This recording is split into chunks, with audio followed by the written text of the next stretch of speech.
누가복음 5장 1절에서 11절 말씀, 신약 성경 누가복음 5장 1절에서 11절 말씀, 길지 않기 때문에 우리 함께 읽도록 하겠습니다. 같이 읽습니다. 무리가 몰려와서 하나님의 말씀을 들을새 예수는 게네사렛 호숫가에 서서 호숫가에 배 두 척이 있는 것을 보시니 어부들은 배에서 나와서 그물을 씻는지라.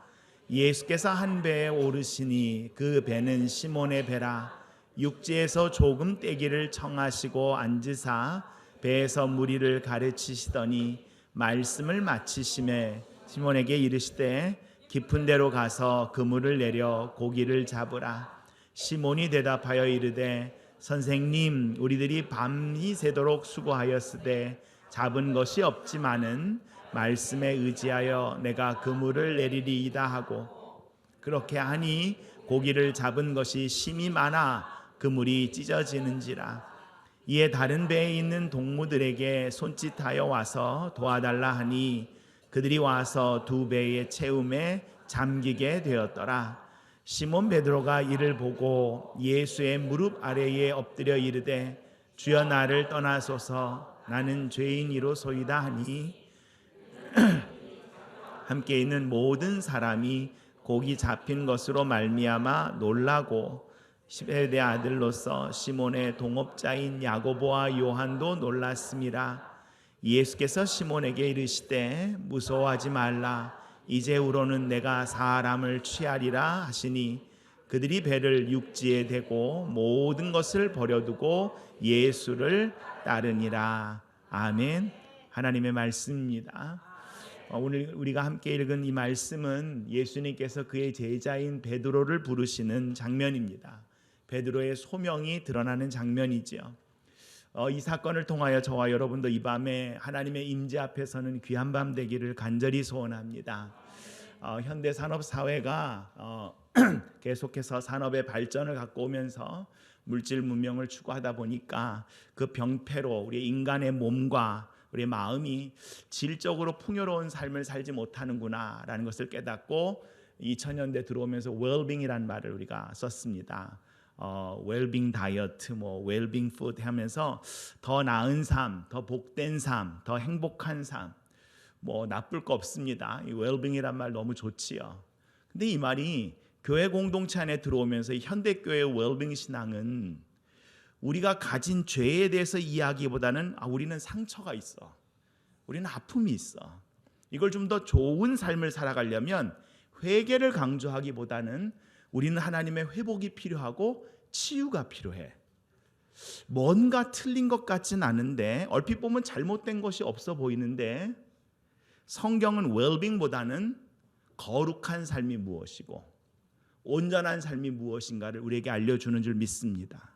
상처와 아픔은 죄로 인해서 우리에게 발생할 수밖에 없는 것이고, 치유와 회복은 반드시 회개로부터 시작된다는 것을 성경은 우리한테 정확하게 이야기하고 있습니다. 보이는 열매만 보지 말고 그 껍질과 보이는 것만 우리가 회복이 되면 다 되는 것이 아니라 그 영적인 뿌리가 어떻게 되어야지 되는가를 성경은 우리에게 인식하게 하고, 더 나은 삶, 더 복된 삶, 이게 잘못된 건 아니에요. 하지만 저와 여러분의 영적인 뿌리가 거룩한 삶을 놓치지 않아 그 뿌리부터 모든 것이 회복이 되는 그리스도 안에서 새로운 삶이 되기를 간절히 소원합니다. 그 현장에 있던 한 사람을 이 밤에 우리가 함께 나누기를 원합니다. 이 시몬 베드로는 갈릴리 바다에서 고기잡이를 하면서 하루 사는 사람입니다. 계획대로 고기가 잘 잡히는 날도 있지만 어느 날 재수가 없는 날은 밤이 새도록 일을 해도 입에 풀칠할 것 하나 없는, 그래서 잘 풀리지 않는 그런 날도 있어요. 하지만 어릴 때부터 이 갈릴리 바다에서 잔뼈가 굵었기 때문에 이 갈릴리 호수와 바다에 대해서는 나름대로 자신감도 있고 고집도 있습니다. 마치 저와 여러분이 우리가 살아가는 삶에 나름대로 자신감도 있고 고집도 있는 것처럼, 물론 그 자신감과 고집이 완전히 이제 무너지는 날도 있는데요. 오늘 본문이 이렇게 시작합니다. 우리 요한복음 21장이 이 장면과 되게 비슷하게 마치잖아요. 다시 돌아와서 이 누가복음 5장을 보시면, 하나님의 말씀이 성경이 되게 섬세하구나. 섬세하구나라는 걸 알 수 있는데 어떻게 그 스토리가 전개되는가, 이것이 어떻게 앞뒤 이렇게 연결이 되는가 한번 같이 1절부터 3절 다시 한번 읽어보겠습니다. 무리가 몰려와서 하나님의 말씀을 들을새 예수는 게네사렛 호숫가에 서서 호숫가에 배 두 척이 있는 것을 보시니 어부들은 배에 나와서 그물을 씻는지라.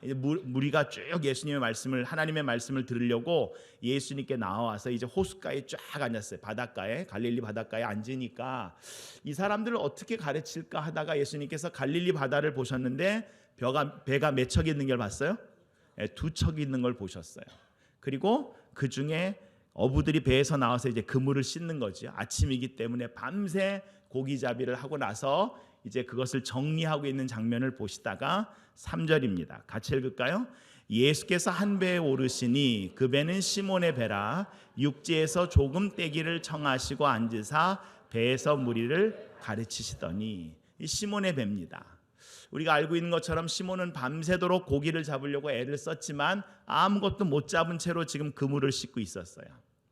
예수님 당시에도 예수님 외에도 내가 메시아다라는 사람도 있었고, 또 특히 열심당원들 같은 경우는 우리가 힘을 모아가지고 이 로마 제국에 대항해서 우리나라를 회복해야 됩니다라고 하면서 이렇게 갈릴리 호수를 돌아다니며 사람 무리를 끌고 다니는 많은 전도자 그룹들이 있었어요. 베드로에게는 그저 그런 선생님 중에 하나, 그런 가르치는 자 중에 하나였지요.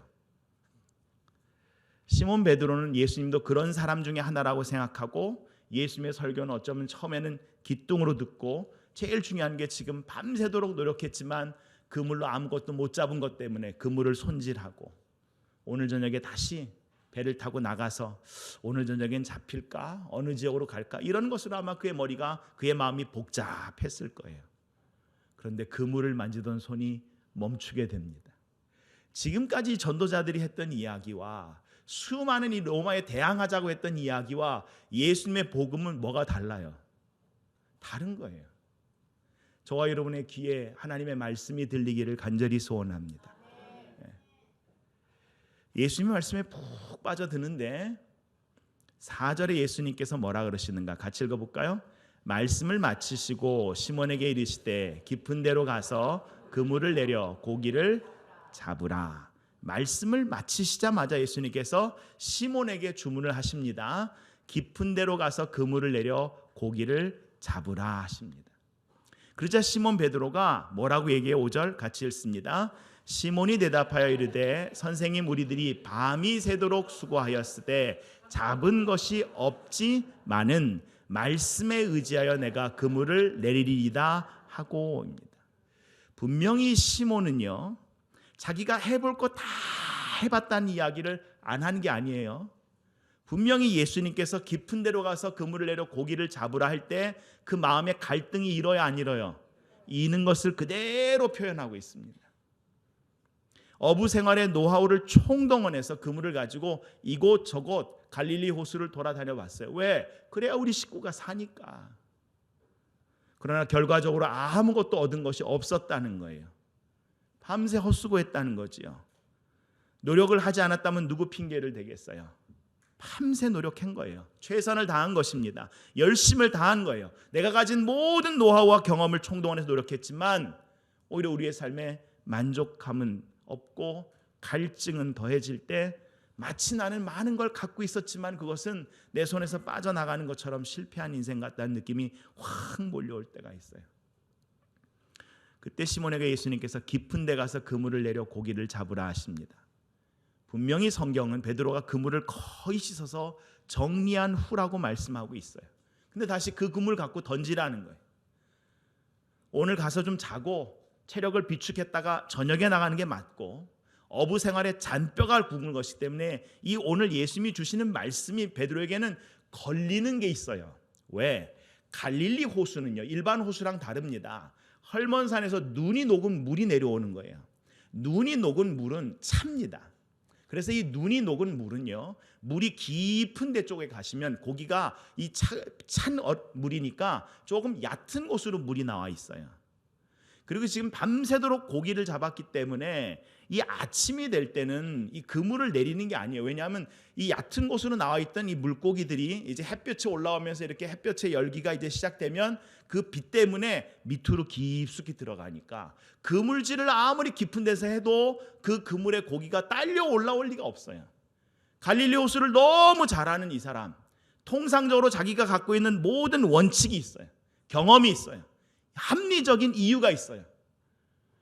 그래서 내가 밤새도록 노력했지만은, 근데 그 순간 조금 전 그의 마음에 예수 그리스도의 말씀이, 하나님의 말씀이 하나만한 일, 정말 황당한 일 같지만, 그래서 밤이 새도록 수고했지만 그 말씀이 주신 그 촉, 말씀이 주신 그 감동, 그거를 이 베드로가 놓치지 않았다라는 거예요.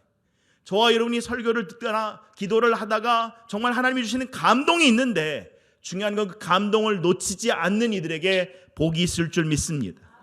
자기 자신의 경험이나 지식이나 자신의 합리적인 생각이요, 그 감동을 자꾸 눌러요. 자꾸 눌러. 다시 원점으로 돌이키고 가게 해요. 근데 알잖아요, 우리가. 다시 원점으로 돌아가 봐야 빈배라는 것을 우리는 안다라고요. 근데 왜 우리는 합리적이라고 생각하는 그 이야기가 나를 바이어스 해가지고 아닌 줄 알면서도 내게 주신 감동에 따라 말씀에 순종하는 게 아니라, 이건 아니지, 있을 리가 없지 라고 우리가 단정해 버리더라는 거예요. 그럼 이 베드로가 어떻게 자신의 경험과 지식을 넘어 예수 그리스도의 말씀에 의지할 수 있었는가? 함께 고백합니다. 말씀을 듣자. 우리가 말씀을 듣자 할 때 결단하시고, 하나님의 말씀이 이 밤에 내게 들리기를 간절히 소원합니다. 로마서 10장 17절 같이 읽을까요? 그러므로 믿음은 들음에서 나며 들음은 그리스도의 말씀으로 말미암았느니라. 말씀이 들려야 합니다.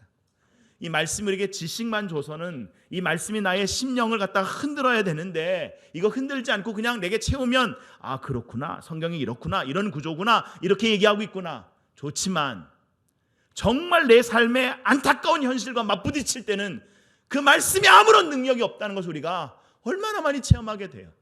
그래서 또 다시 돌아가는 거예요. 나의 경험으로, 나의 이성으로. 베드로가 예수님 말씀에 순종할 수 있었던 것은 그에게 말씀이 들렸기 때문이에요. 저와 여러분이 말씀을 듣기 전마다 주님, 이 말씀이 내게 들리게 하여 주시옵소서. 문제는 내게 주신 말씀인데 자꾸 옆에 사람을 찌르고, 목사님 너한테 얘기하는데 자꾸 따라서, 말씀은 내게 주시는 줄 믿습니다. 귀 있는 자는 들을지어다 그러셨어요. 내게 주시는 말씀인데 자꾸 옆에 사람 찌르지 마시고, 남편들아 그러면 남편들이 아내에게, 아내들아 그러면 남편들은 남편들이 들으시면 되고, 아내에게 주신 말씀은 아내가 들으면 돼요. 동시에 예수님을 믿고 의지하려는 마음, 분명히 예수님의 말씀에 단순히 너 하면 끝날 거예요. 갈릴리 호수를 모르셔서 얘기시에요. 여기는 아닙니다. 그런데 그의 마음에 있었던 그 촉, 그 느낌, 그거를 내려놓지 않은 거예요, 베드로가. 그래서 이 엄한 짓을 하는 겁니다. 사랑하는 성도 여러분, 제일 어리석은 자가 누군지 아십니까? 실패를 해도 깨닫지 못하고 자기 고집을 끝까지 그게 맞다라고 끌고 가는 거예요. 지난 날은 내 지식과 경험과 생각을 따라 자기 방식으로 살았어요. 에베소서 2장 2절에는 정확하게 그것을 이렇게 표현하고 있습니다. 하나님이 은혜로 우리에게 구원을 주셨는데 그 전에는 어땠는가? 예수 그리스도의 십자가를 통해 은혜로 우리를 구원하시기 전에 우리는, 에베소서 2장 2절 같이 읽을까요? 그때 여러분은 허물과 죄 가운데서 이 세상의 풍조를 따라 살고 공중의 권세를 잡은 통치자 곧 지금 불순종의 자식들 가운데서 작용하는 영을 따라 살았습니다. 작용하는 그 영을 따라 삽니다. 여러분, 세상은 세상의 영과 세상의 원리가 있어요. 그 세상의 원리는요, 우리에게 모든 이익을 주고 하나님 나라를 세우겠다는 것이 아닙니다. 제가 살던 미국에 있는 이 토렌스라는 동네에서 라스베가스까지 가려면 한 4시간 한 반 정도 갑니다. 처음에 미국 오셔서 많은 분들이 정말 열심히 일합니다. 자녀를 기르겠다고.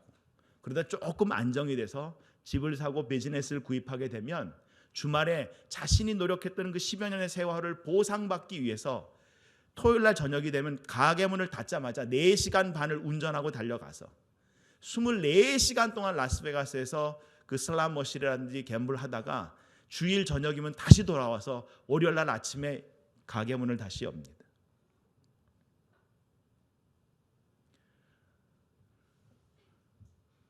아이러니한 것은요, 이분들이 다 딸 줄 알고 가셔요. 처음에는 신앙이 있기 때문에요, 주일날 저녁까지는 안 합니다. 토요일날 저녁까지 하고요, 주일날 아침에 다시 운전하고 돌아와서 예배를 드리러 오셔요. 주무시더라도 예배 시간에 와 있어요. 그분들이 그 예배 시간에 빠져나가는데 1년이 안 걸립니다. 주일날 저녁에 돌아오지 않는데 2년이 안 걸립니다.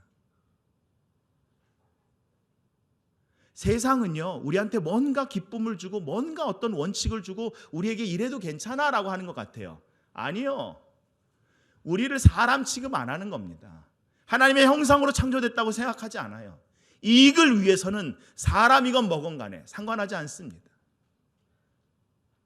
지난날은 자기 지식과 경험과 생각을 따라 자기 생각대로 살았어요.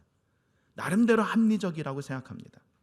그런데 이것이 우리에게 인지적 왜곡을 만들 때가 있어요. 그럼 우리 두뇌에 어떤 일이 발생하는가? 정확하게 모르면서도 내 습관과 내 경험에 의지해서 결론을 내려버린다. 내가 정확하게 모르는데 이쯤 되면 이렇게 될 거야 라고 결정을 내려버려요. 누가복음 21장 34절에 주님께서 이렇게 말씀하셨습니다. 같이 읽을까요? 너희는 스스로 조심해서 방탕과 술 취함과 세상살이의 걱정으로 너희의 마음이 짓눌리지 않게 하고 또한 그날이 덫과 같이 너에게 닥치지 않게 하여라. 예수님이 다시 오시는 그 종말의 날 이전에 이미 덫과 같이 우리의 죽음이 우리에게 다가오는 것들을 많이 경험하게 돼요. 조심이란 말이 잡을 조자 마음심이에요. 여러분, 내 마음 잡는 게 진짜 어려워요. 저랑 함께 목회했던 참 제가 존경하는 후배 목사님이지만 송병주 목사님 페이스북에 가끔 글을 올리거든요. 세상에서 가장 힘든 사람. 그래서 가끔 나 이렇게 썼는데 어느 날은 세상에서 가장 힘든 사람 시를 썼는데 단순 무식 과격이 순수인 줄 아는 사람, 고집 불통 억지가 확신인 줄 아는 사람, 무색 무치 무상이 균형인 줄 아는 사람, 뒤죽박죽 혼돈이 융복합성이라는 사람, 이 모든 것이 자기가 아니라 남 이야기라고 생각하는 사람. 먼저 우리는 나의 마음이 나에게 진실만 말하지 않는다는 점을 꼭 기억해야 합니다. 근데 거기에 우리는 익숙해 있고요, 그럴 수밖에 없다고 우리를 묶어버려요. 잠언 4장 20절에 세 번역을 보시면 이렇게 기록하고 있어요. 20절부터 한 절씩 읽어볼까요? 아이들아, 내가 하는 말을 잘 듣고 내가 이르는 말에 귀를 기울여라. 뭐라고 말씀하고 있어요? 이 말씀에 뭘 하라고요? 기울여라. 잘 들어라. 말씀을 제발 잘 들어라. 다른 생각이, 다른 이야기가 너의 마음을, 생명의 근원을 빼앗아가지 않도록 이 생명의 말씀을 잘 들어라. 정말 잘 들어라. 그리고 그 말씀 붙잡고 기도하고 그 말씀으로 일어서라. 21절 같이 읽을까요? 이 말에서 한시도 눈을 떼지 말고 너희 마음속 깊이 잘 간직하여라. 22절 이 말은 그것을 얻는 사람에게 생명이 되며 그의 온 몸에 건강을 준다. 23절 그 무엇보다도 너는 내 마음을 지켜라. 그 마음이 바로 생명의 근원이기 때문이다. 아멘.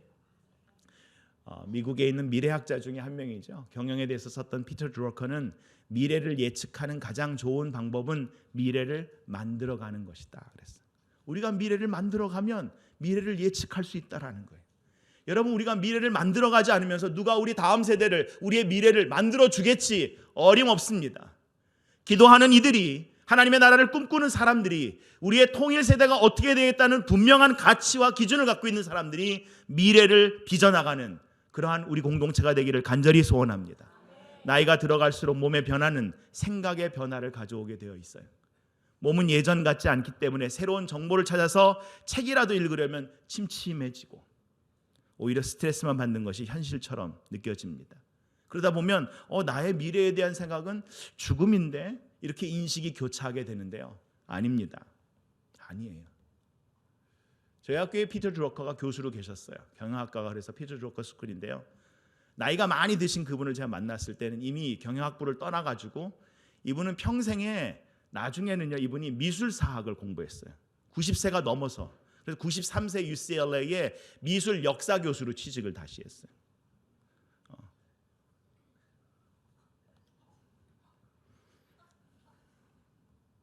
그러면서 90세까지는 일해야 된다고 맨날 얘기하시고, 그의 강의실에 찾아가거나 그의 사무실에 찾아가면 누구라도 만나서 같이 정말 옆집 쌀집 아저씨처럼 얘기 나누는 거예요. 미래는 예측하는 가장 좋은 방법, 우리가 미래를 만들어가는 거예요. 예수 안에서 우리를 미래를 만들라고 저와 여러분을 부르신 줄 믿습니다. 갈릴리 바다에는 수심이 얕은 곳에 고기가 많은데 주님께서 깊은 데 그물을 던지라는 데는 이 고기를 잡는 것보다 더 중요한 메시지가 이 본문 안에 있습니다. 5절, 시몬이 대답하여 이르되 선생님, 우리들이 밤이 새도록 수고하였을 때 잡은 것이 없지만은 말씀에 의지하여 내가 그물을 내리리이다 라고 하고 호수의 깊은 곳으로 갑니다. 함께 고백할, 더 깊은 신앙으로 나아가자. 아멘. 지금까지 왔던 얕은 곳에서 고기가 많았어요. 은혜가 많았어요. 기도에 응답이 있었어요. 그러나 이제는 더 깊은 신앙으로 나아가 하나님과 깊은 관계, 고기 때문이 아니라 그 하나님과의 관계 때문에 하나님의 계신 임재의 자리로 나아가는 저와 여러분 되기를 간절히 소원합니다. 6절에 보시면 그 깊은 곳에 나갔는데 자신의 이성과 자신의 합리적인 생각으로는 고기가 잡힐 리가 없는데 6절 같이 읽을까요? 그렇게 하니 고기를 잡은 것이 심이 많아 그물이 찢어지는지라. 너무 많아서 이 그물을 갖다 끌어올리려고 그러는데 찢어질 만큼 많고. 7절 같이 읽습니다. 이에 다른 배에 있는 동무들에게 손짓하여 와서 도와달라 하니 그들이 와서 두 배의 채움에 잠기게 되었더라. 그 두 배가 가득 채워졌다고요. 여러분, 말씀 주변만 맴돌 때 이 베드로가 어떤가 보십시오. 지금 어디밖에 안 보여? 자기 배밖에 안 보여요.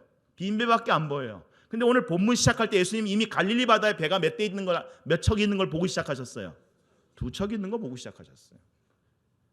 베드로의 배에 올라서 한 척밖에 쓰시진 않으셨지만 이미 예수님은 2절에 호숫가에 배 2척이 있는 것을 보시고 예수님은 시작부터 우리의 모든 것들을 채우시겠다는 계획과 약속들이 있고 시작하셔요. 근데 우리는 그물을 끌어올릴 때야 그제서 다른 배도 필요하다라는 게 인식이 되는 거예요. 우리가 거기까지 나아가지 않는다면, 말씀에 순종하여 거기까지 우리의 행동이 취해지지 않는다면 우리는 왜 이 빈배가 여기 이렇게 많이 있지라고 계속해서 게스만 하다가 추측만 하다 지나가게 되는데, 다시 돌아와서 보면 하나하나 주님께서 우리 안에 있는 정말 신앙의 면모들, 삶의 면모들 모든 것을 협력하여 선으로 이끌어 가신 우리 하나님이신 줄 믿습니다. 그 신앙의 모험을 2020년에는 각오하시고 결단하시고 더 깊은 신앙의 자리로 나아가시는 저와 여러분 되기를 간절히 소원합니다. 해를 거듭할수록 저와 여러분의 신앙이 자라고 있습니까? 다시 묻겠습니다. 이러면 안 되는데 이게 좀 맞춰서 갑시다. 라이브로 나가고 있는데 전 세계로. 다시 묻습니다. 나중에 편집해 주세요. 네. 사랑하는 성도 여러분, 해를 거듭할수록 저와 여러분의 신앙이 자라가고 있습니까? 아멘. 아멘. 작년보다 올해 더 깊어지셨습니까? 아멘. 아니면 맨날 제자리입니까? 아멘 하시면 안 됩니다. 우리가 기도하는 것은 기도만 하고 있자고 기도하는 것이 아니라 하나님이 하실 일은 하나님이 하실 겁니다. 근데 기도한 우리는 우리에게 주신 감동대로 말씀에 순종하여, 내 머리와 이성은 지금 나가서 그물 던져봐야 안 된다라고 끊임없이 나한테 얘기를 하고 사람들이 얘기를 해도 말씀에 의지하여, 말씀에 의지하여, 주님 주신 감동에 의지하여 주님, 나의 미래와 다음 세대와 이 민족의 미래를 열어가겠습니다. 두 배가 다 차는 것을 주님 보시고 그 순간에 이 두 배 두 척을 다 쓰셨는데 이사야서 55장 8절에서 9절에 보시면 이미 이사야서를 통해서 하나님은 이렇게 얘기하셨어요. 같이 읽어볼까요? 이는 내 생각이 너희의 생각과 다르며 내 길은 너의 길과 다름이니라. 여호와의 말씀이니라. 이는 하늘이 땅보다 높음 같이 내 길은 너희의 길보다 높으며 내 생각은 너희의 생각보다 높음이니라. 저와 여러분이 하나님을 계산하려고 하면요, 우리의 잣대를 넘어가시는 분이기 때문에 계산이 안 돼요. 저와 여러분이 하나님 말씀에 순종하여 하나님의 생각, 하나님이 우리에게 주신 약속의 말씀들을 믿음으로 받아들일 수 있는 말씀이 들리는 기적이 있기를 간절히 소원합니다. 베드로에게는 이건 기적이에요. 왜? 자신의 상식과 모든 것을 넘어섰기 때문에. 그때 어떡합니까? 8절 같이 읽을까요? 시몬 베드로가 이를 보고 예수님의 무릎 아래 엎드려 이르되 주여 나를 떠나소서 나는 죄인으로소이다 하니. 무릎을 꿇고 얘기합니다. 주님 나를 떠나소서. 여러분 성경을 읽다 보면 주님 나를 떠나소서 나는 죄인입니다라는 이 베드로의 반응이 이상하지 않습니까? 고기를 많이 잡았다면 주님 감사합니다. 그래야 되잖아요. 아니에요? 주님 나랑 동업합시다. 이래야 되잖아요. 아니 이분이 정신이 있다면 지금 고기가 딱 그 포인트가 어딘지 아시니까 이분과 함께 동업하면 되는 거 아니에요? 아닌 것 같은데 왜 갑자기 뜬금없이 이분이 주님 나를 떠나소서 내가 죄인입니다 이야기할까요? 여기서도 아까 읽은 5절에 보시면 분명히 5절에 시몬은 예수님께 뭐라 그랬어요? 선생님이라고 했어요. 선생님. 말씀의 감동은 있지만 이 말씀이 우리의 삶에서 기적이 되고 실체가 되기 전까지 이 주님은 나에게 주님이라고 얘기해도 주님이에요 아니에요? 아닙니다 여러분. 그냥 존경하는 선생님, 역사상 이런 인물이 있었댄다. 이분의 이야기가 참 내게 은혜가 되네, 내게 좋네. 그건 주님 아닙니다. 나의 생명의 주관자시고 나의 모든 것을 주관하시는 주님. 내가 주님은 이미 바다도 아시고 모든 것을 아시고 내 마음도 아실 텐데 그 주님, 그 하나님의 임재 앞에 딱 서는 순간에 무엇이 생각나요? 이분이 하나님의 임재를 드러내니까 자기 속에 있는 모든 죄에 대한 것들이 다 내 안에 터져나옵니다. 떠나소서. 여러분 이것과 똑같은 장면을 이사야서 6장에서 볼 수 있습니다. 이사야서 6장 1절에 우시아 왕이 죽던 해에 우시아 왕의 서기관이었던 이사야가 하나님의 성전에 들어가서 기도합니다. 52년 동안 이스라엘을 다스렸던 우시아가 그의 아들 아하스를 보니까 이건 답답하고 답이 없고 정말 그때 이 나라는 풍전등화인데 이사야가 그 전세 그 당시에 근동의 이런 어떤 그 나라들의 상황을 아니까 하나님 앞에 가서 기도하고 있는데 그때 하나님의 임재를 경험하게 돼. 천사들이 나와서 3절 같이 읽을까요? 서로 불러 이르되 거룩하다 거룩하다 거룩하다 만군의 여호와여 그의 영광이 온 땅에 충만하다 하더라. 4절 이같이 화답하는 자의 소리로 말미암아 문지방의 터가 요동하며 성전의 연기가 충만한지라. 이 그룹들이란 말은 천사들인데 이들은 아주 전쟁에 나가는 큰 어떤 용사들 같아요. 그러니까 이들이 막 거룩하다 그러면서 하나님을 찬양하며 말발굽을 막 하니까 뭐가 일어나요? 흙먼지가 완전히 부하고 일어나겠죠. 이 장면은 마치 전쟁을 앞둔 선봉대가 자신의 기치를 올리기 위해서, 그러니까 온 성전에 가득한데 하나님의 임재로 말미암은 그 은혜 가운데 딱 생각하니까 내가 누군 줄 알아요? 하나님의 임재 앞에 선 내가, 이사야가 죄인이라는 거예요. 죄인이다. 우시아의 서기관이었기 때문에 우시아가 교만하다가 하나님이 문둥병을 발하게 해서 우시아가 격리 수용됐잖아요. 레위기 13장 45절 이후에 보시면 이 문둥병자는 자기 입술을 가리키며 입술이 부정하다고 얘기할지어다. 왜냐하면 문둥병자는 마을로 못 들어가는데 마을을 지나다닐 때 문둥병자의 병이 전염이 되다 보니까 멀리서 사람이 내가 문둥병자인지 모르고 가까이 오면 입술을 가리키는 거예요. 그래도 아니면 나는 부정한 사람입니다 얘기를 해야 돼요. 그래야 그 사람이 문둥병이 안 걸리고 비켜가니까. 그러면 이 사람이 그냥 지나가는가? 아니요, 재수 없다고 돌을 들어서 돌을 던지고 저리 지나가라고. 이렇게 문둥병자들은 마을에서도 격리 수용돼서 그들이 인간다운 생활을 할 수 없었어요. 근데 그 공동체를 지키기 위해 나는 입술이 부정한 사람이다 이야기한 그대로 지금 이사야가 가장 하나님의 영적으로 예민하고 가장 하나님께 가까이 있었다고 생각하는 이 선지자가 주님 앞에 자신이 죄인이라고 이야기하는 거예요. 왜? 나는 우시아 왕이 문둥병자인 줄 알았는데 이스라엘 공동체가 지금 다 그 입술이 부정하여서 하나님의 말씀을 전하는 것이 아니라 이 영적인 문둥병자로 있고 나도 그 중에 정말 그 중에 있는 내가 하나님의 임재를 맛보니까 5절 뭐라 그래요? 나는 입술이 부정하여 여호와를 배웠는데 화로다 내가 망하게 되었구나. 망하게 되었구나. 예레미야도 하나님을 만나는 그 경험 가운데 예레미야 17장 9절에 뭐라고 얘기합니까? 만물보다 거짓되고 심히 부패한 것이 사람의 마음이라. 누가 능히 이를 알리오마는. 하나님의 임재에 가까이 나가면 가까이 갈수록 내가 분명히 약속의 말씀을 붙잡고 하나님의 은혜 가운데 산다고 생각했는데 어느 순간에 내 마음을 차지하고 있는 부정적인 생각, 내가 합리적이라고 생각하고 했던 것들이 다른 사람을 그냥 깎아내리면서 모든 것들을 하고 있는 나의 모습들을 볼 때, 야, 정말 내 마음 하나 내가 못 지키는구나. 예수님이 하나님이신 것을 깨닫는 순간에 베드로는 자신의 적나라한 모습을 보게 됩니다.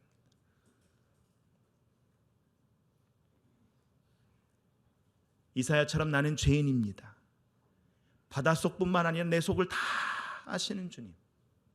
내가 조금 전에 주님이 말씀해서 깊은 곳으로 가라 그럴 때 이 베드로의 머리가 복잡했을 거 아니에요. 깊은 곳을 알지도 못하면서, 갈릴리 호수를 알지도 못하면서 그런 것들을 다 아실 테니까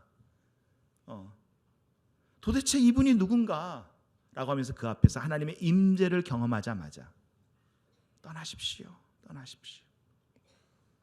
자신의 죄가 다 드러날 것 같고 성령의 불 앞에 있으면 우리가 다 타줄 것 같은데, 여러분, 오히려 타줄 것 같다고 성령 앞에서 우리가 떠나면 오히려 죽게 되지만, 그 타줄 것 같은 그 안에 우리가 번제가 돼서 성령 안에 우리가 파고들 때, 예수 그리스도의 품을 파고들 때 오히려 우리의 허물과 우리의 모든 죄는 다 태워져도 우리는 영생을 얻고 생명을 얻게 되는 줄 믿습니다.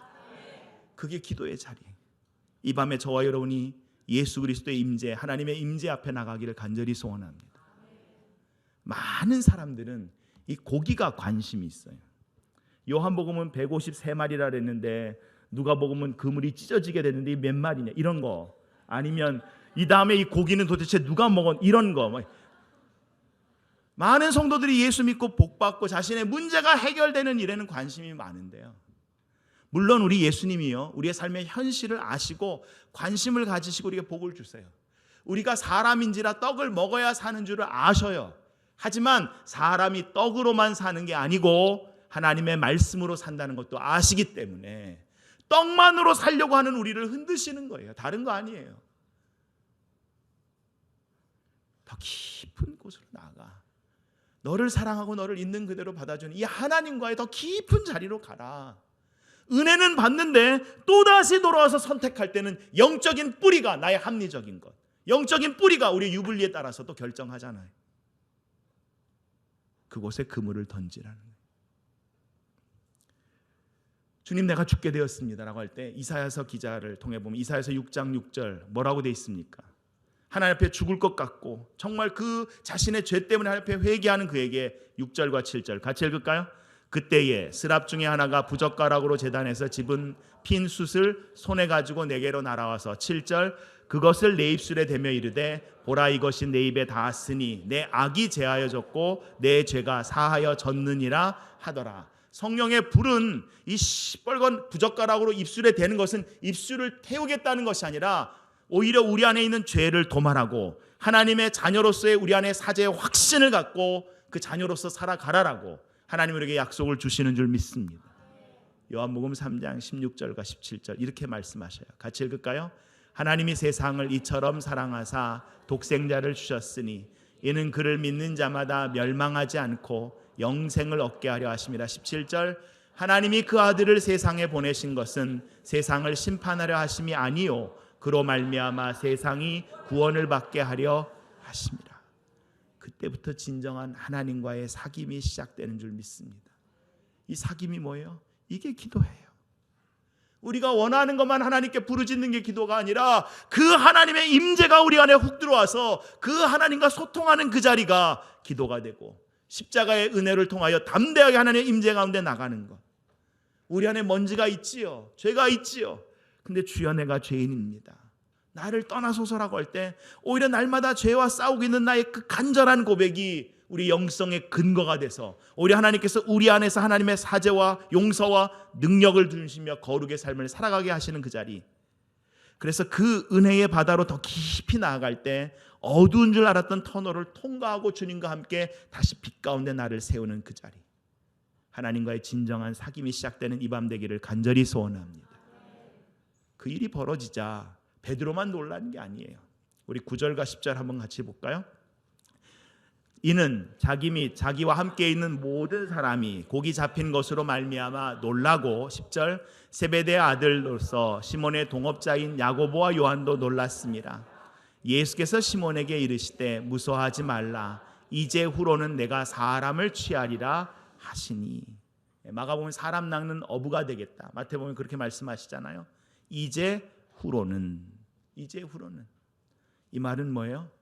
조금 전, 그 그물을 집어 던지기 전과 이제는 달라졌다. 예수 그리스도를 통하여 하나님의 임재를 만나기 전과 만난 후는 달라졌다. 같을 수 없다는 거예요. 그러자 이 변함의 증거가 무엇입니까? 11절 같이 읽어볼까요? 그들이 배들을 육지에 대고 모든 것을 버려두고 예수를 따릅니다. 사람 낚는 어부가 돼서 예수님을 따라갑니다. 이 베드로에 대한 이 고백, 여러분 이 복음서들을 읽었다 보면 구약의 이 이사야서와 이 복음서들이 굉장히 닮아 있어요. 그래서 이사야서를 제5복음서라고 이야기할 만큼, 이사야서 6장 8절에 주님께서 이사야서를 온전히 하신 다음에 뭐라고 질문하셔요?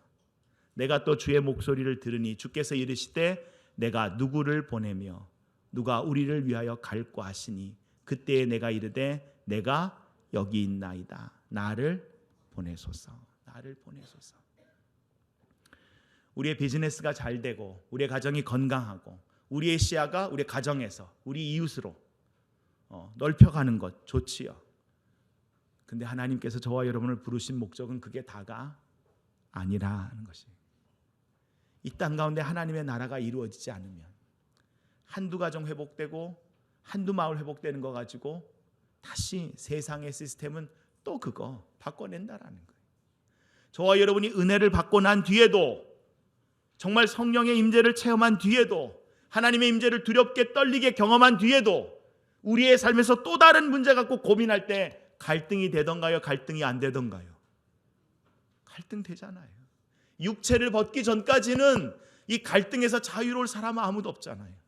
그래서 이 밤에 그 주님을 신뢰하고 누가 나를 위해서 갈까? 접니다. 주님, 내게 하나님 말씀이 들리게 하소서. 정말 주님과 더 깊은 교제의 자리로 나가기를 간절히 소원합니다. 주님 부르셔서 주님과 함께 움직이게 하여 주시옵소서. 이 사도 베드로가 이랬던 이 베드로가 성령의 충만한 임재를 경험한 뒤에 그가 성전 미문에 앉은 안진뱅이를 통하여 말씀이 들리니까 그 말씀을 그대로 선포합니다. 내게 금과 은은 없지만 나사렛 예수 이름으로 명하노니 일어나 걸어라. 그랬더니 안진뱅이가 걸어요. 일어나서 말씀이 들릴 때 그 말씀을 선포하며, 말씀이 들릴 때 내가 갖고 있던 기존의 질서를 깨고 고넬료 집으로 가라 그랬는데도 아닙니다 주님, 저는 이방인의 집에 가서 밥 먹는 적 없습니다 라고 하는데 말씀이 들리니까 그 말씀에 순종해서 고넬료 집에 갔더니 그 집에 이미 베드로가 오는 걸 기다리고 있으면서 그 가정에 성령이 충만하게 되더라. 저와 여러분의 삶에 이 기쁨이, 이 은혜가 회복되는 사람 낚는 업으로 주님과 동행하시는 저와 여러분 되기를 간절히 소원합니다. 다 버렸다 그랬어요. 비움이잖아요. 그런데 그들이 누구를 얻어요? 예수 얻어요. 이 밤에 우리가 비우는 이유는 딱 하나예요. 비우고 예수 못 얻으면요, 그거 손해인데요. 비우고 예수 얻으면 그거로 충만할 줄 믿습니다. 이 밤 우리 찬양하면서 기도로 나아가기를 간절히 소원합니다.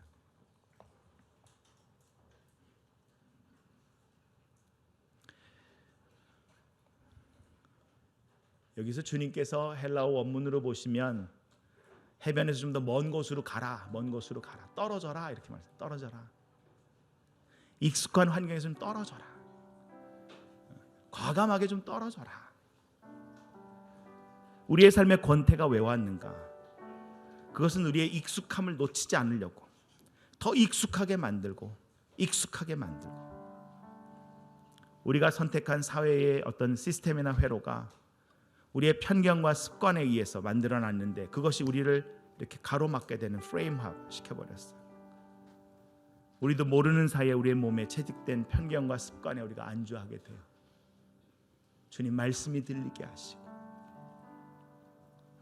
주님 이미 안전한 지역이, 주님께서 움직이시면 주님이 계신 곳이 안전한 곳이잖아요. 근데 우리는 익숙한 곳이 안전한 곳이라고 착각해요. 아닙니다. 컴포트 존이요, 더 이상 세이프 존이 아닐 수가 있어요. 주님 계신 곳이 안전한 곳인 줄 믿습니다.